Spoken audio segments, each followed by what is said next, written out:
By now, I am dating my now husband, who was the pre-delivery manager, right? So they took care of all the same place that we're talking about. They are in charge of the entire detail department, obviously, as well. And he hires this person. I was already living with him.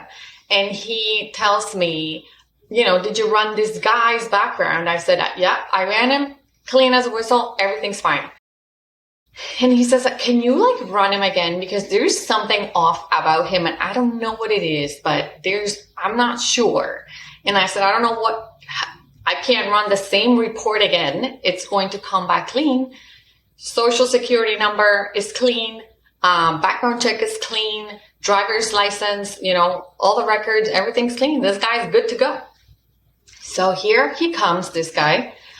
Bodybuilder, he was in the detail department, shirt off all the time. All the sales girls would go back there to see him and they were fascinated with that guy. He was going to some Christian church right around the block where this place was. And he's, trying to get people to come to his church and praise God and all these, things. And my husband's like, there's something that is just off, So very long story short, this guy is now sitting on death row. I think he's still sitting on death row. Oh my God.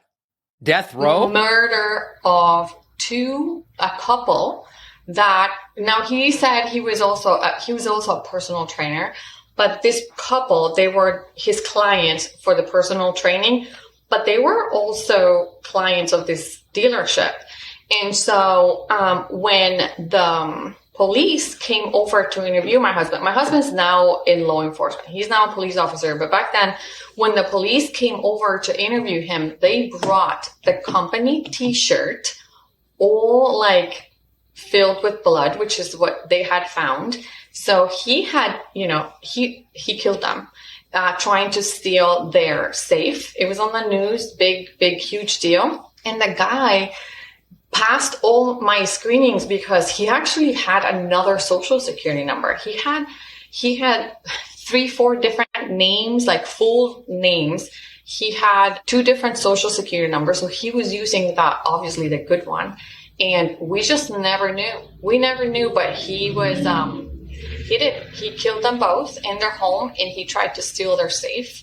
Now, when your husband was pre-delivery director, were you dating him or was he your husband by then? I was dating him. Okay. So it's your boyfriend that you're living with, fiance, whatever that you're living with. Okay. He's your HR and he's, running, getting the cars ready. And he has a feeling and he says, would you run it again? But up to this point, to your knowledge, I mean, even though he had a separate social security number, did he already do something like murder? No, he hadn't done it yet. Hadn't? Okay. So your husband just had a good intuition about it. There was nothing to your knowledge. Nothing. Other than unpaid parking tickets or something. He had nothing. He had nothing in his record. My husband just couldn't put his finger on it. He was like, there's something about this guy that I do not like. There is something off. And it makes sense why your husband became a cop. I mean, obviously he's got a little bit of this feeling anyway, right? Yeah, he's a little detective. Yeah. Yeah, right. Okay, because I'm like the worst. I mean, I don't notice anything about anybody, ever. This has been Jeff Stearns, Connected Through Cars.